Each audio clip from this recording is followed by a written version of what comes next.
ఓం గం గణపతియే నమః శ్రీమాత్రే నమః శ్రీ వారాహి దేవ్యై నమో నమః. ఓం నమో నారాయణాయ. Welcome to our YouTube channel Chaganti party talks.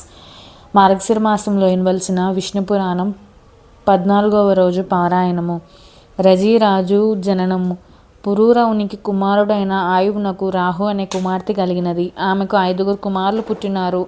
వాళ్ళ వలన పురూరవుని వంశము వృద్ధి చెందినది. ఆ వంశం నందు రజీ అనబడే సద్గుణ సంపన్నుడు పుట్టినాడు. అతనికి వీరశేఖరులు అనబడే 500 కుమారులు కలిగినారు.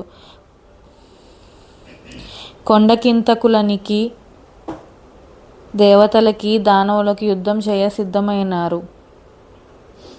ఇరుపక్షాల వారు బ్రహ్మ వద్దకు వెళ్ళారు. ఎవరికి విజయం కలుగుతుందో చెప్పమని అడిగినారు. రాజీ అనబడే రాజు ఎవరి పక్షమున ఉంటే వారే విజయశంఖమును పూరించగలరని చెప్పినాడు.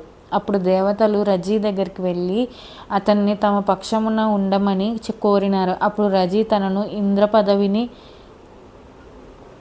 తనకు ఇచ్చినట్లయితే వారి పక్షమున ఉందుదనని చెప్పినాడు. దేవతలు అతని షరతులకు అంగీకరించగా రజీ వారి పక్షమున ఉండను. అప్పుడు దేవతలకే విజయం సంభవించినది. అప్పుడు దేవేంద్రుడు రజీ వద్దకు వచ్చి, భయమును బాపిన నీవు నాకు తండ్రి వంటి వాడువు, నేను నీకు కుమారుడును, నీవు మానవుడవు, మానవాతీత మహేంద్రుడినైన నేను నీకు తనయుడవడం కన్నా నీకు ఘనత వేరొకటి కలదా? 3 లోకములను ఏలు సమర్థుడుగా నేను నా లోకమునందు ఉండుట నీకు ఘనత కాదా? నా లోకమందు నన్ను ఉండనిమ్ము అని ఎన్నో విధాలా అడిగినాడు ఇంద్రుడు. అంత రజీ శరణార్థుని క్షమించుట ధర్మమని తలచి ఇంద్రునకు ఇంద్ర పదవిని విడిచినాడు. అతనిని అమరావతికి పంపినాడు రజీ. రజికుమారులు యుద్ధమునకు వెళ్ళారు. ఈ విషయమును నారదుని వాళ్ళు తెలుసుకున్నారు. రజకుమారులు స్వర్గమును సంపాదించతలచిన వారే రజకుమారులు యుద్ధానికి వెళ్ళారు. ఆ వార్త విని రజకుమారులు తన మీదకు దండెత్తి వస్తున్నారని తెలిసిన దేవేంద్రుడు దాగినాడు. అప్పుడు రజకుమారులు స్వర్గమును స్వాధీనం చేసుకొని హవిర్భాగము అనుభవిస్తూ కొన్ని వేల సంవత్సరాలు పరిపాలించినారు. ఇంద్రుడు బృహస్పతి వద్దకు వెళ్ళి హవిర్భాగములను చవి చూసి ఎంతో కాలం అయ్యింది. యాగమునొచ్చినప్పుడు పురోగాసమున తమకు ఇవ్వమని అర్థించిన. బృహస్పతి ఎంతో విచారించి శత్రునాశనము మిత్ర విజయము జరుగునట్లు యాగాంశ చేసెను.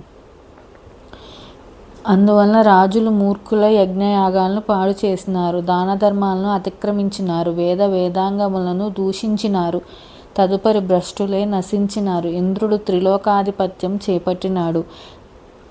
క్షత్రవృద్ధుని సంతతిలోని వాడగు నహుషునికి యతి, యయాతి, సంయాతి అను 3 కుమారులు కలిగినారు. యతి రాజ్యసుఖాలకు విరక్తి చెంది యతీశ్వరుడు అయినాడు. యయాతి ప్రభువు ఈ రాజ్యపాలన సాగించినాడు. దానవుల గురువైన శుక్రాచార్యుని కుమార్తె దేవయానిని పెళ్లాడినాడు. యదువు, తుర్వీసుడు అనే 2 కుమారులను, వృషపర్వుని కుమార్తె శర్మిష్ఠను పెళ్లాడి ద్రక్ష్యుడు, పూరుడు అని 2 కుమారులను కన్నాడు.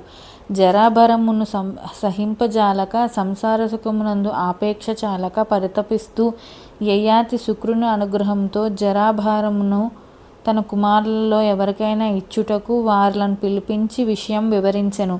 పురుడు మినహా ఇతరులు అందుకు ఒప్పుకొనలేదు. యయాతి తన ముదిమిని తనయునకు ఇచ్చి అతని యవ్వనమును తను పొందిన వాడే తన ఇతర సంతతి పాలించుటకు అసమర్థులని శపించినాడు. యయాతి కొంతకాలం సుఖ సంతోషాలు అనుభవించి చివరకు విరక్తుడై కుమారుని యవ్వనం కుమారునికి ఇచ్చి తన వార్ధక్యమును తాను తీసుకొని రాజ్యభారం అతనికి అప్పగించి తను తపస్సు చేసుకొనుటకు అరణ్యమునకు వెళ్ళినాడు.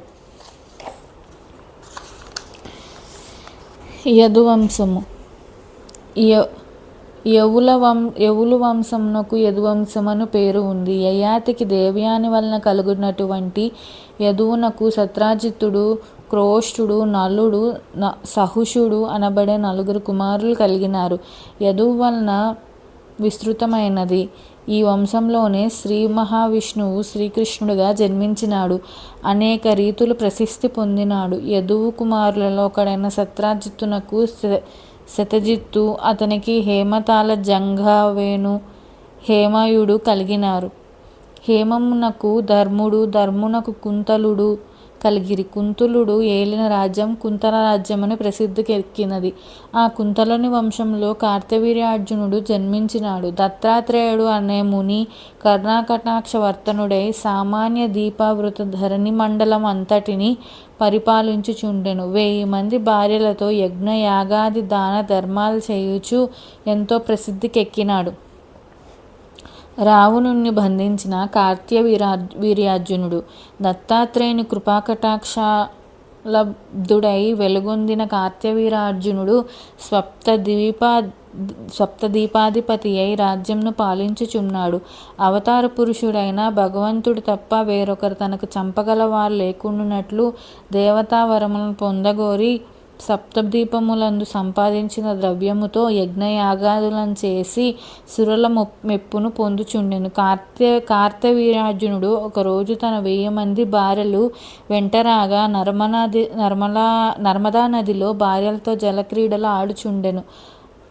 ఆ సమయంలో పరాక్రమ సంపన్నుడు శిరాపూజ దురంధరుడు సకల శాస్త్ర ప్రవిధుడు దశకంఠుడు అయినటువంటి రావణ బ్రహ్మ దేవదానవులను జయించిన విజయోత్సాహమున తన సైన్యంతో ఆ మార్గమున పోవుచున్నాడు. నదీ దగ్గరకు వచ్చేసరికి సంధ్యా సమయం అయింది. తన సైన్యమును అవతలగా ఉండమని తను నదీ తీరానికి వచ్చినాడు. సంధ్యావందనము చేయుచుండెను. అది చూసి కార్తవీర్యార్జునుడు తన సహస్రబాహువులతో నదీ జలమును ఆపు చేసినాడు. రావణునకు నీరు రాకుండా నట్లు చేసినాడు. ఆ అకర్మిత సంఘటనకు రావణుడు ఆశ్చర్యపడినాడు. అది కార్తవీర్యార్జుని చిలిపితనమని తలచినాడు. తన భగవంతారాధనకు అంతరాయం కల్పించినందుకు అతనిపై ఆగ్రహించినాడు. ఆ తక్షణం తన చతురంగ బలముతో కార్తవీర్యార్జునితో తలపడినాడు. బలోన్మత్తుడై తనను ఎదిరించిన రావణునితో కార్తవీర్యార్జునుడు యుద్ధం చేశాడు. ఆ యుద్ధంలో రావణుడు ఓడిపోయాడు. అప్పుడు అతన్ని బంధించినాడు. తన వెంట రాజ్యమునకు తీసుకువెళ్ళి చెరసాల్లో పడవేసినాడు. పులస్త్య బ్రహ్మకు ఈ విషయం తెలిసింది. కార్తవీర్యార్జునుని చేరినాడు. సమయోచిత సంభాషణలతో అతన్ని మెప్పించి చివరకు అంగీకరింపజేసి రావణుని చెర నుండి విడిపించి వానిని రాజ్యమునకు పంపివేశాడు. ఈ ప్రకారముగా ఎదురులేని కార్తవీర్యార్జునుడు 10,000 సంవత్సరాలు ధరణీతలమును అత్యంత వైభవంగా పరిపాలించినాడు. అటు మీద బలోన్మత్తుడై స్వార్థచింతతో యుక్తాయుక్తములకు సరుకు కొనక జమదగ్ని వద్ద గల గోవును స్వాధీనం చేసుకొనబోయినాడు. అందుకు అందరూ అభ్యంతరం చెప్పినారు. జమదగ్ని అభ్యంతర వచనాలు పలికినాడు. అప్పుడు ముష్కరుడై ఆ మునిని సంహరించినాడు. గోవును అపహరించుకుపోయినాడు. ఆ సంగతి తెలిసింది. మహోగ్రుడైన పరశురాముడు అది విని అతని గండ్రగొడ్డలికి పని చెప్పాడు. కార్తవీర్యార్జునుడు పరశురాముని గండ్రగొడ్డలికి బలి అయినాడు. అనంతరం అతని 9 కుమారులు వలనను అతని వంశం వృద్ధి చెందినది. ఆ వంశమున పుట్టినవాడు వృష్టి అనబడే రాజశేఖరుడు. తరువాయి భాగం మరుసటి వీడియోలో తెలియచేస్తాను. నా వీడియో మీకు నచ్చినట్టయితే లైక్ చేయండి. అలానే మీ శ్రేయోభిలాషులందరికీ షేర్ చేయండి. మా ఛానల్ని సబ్స్క్రైబ్ చేసుకోండి. Please subscribe.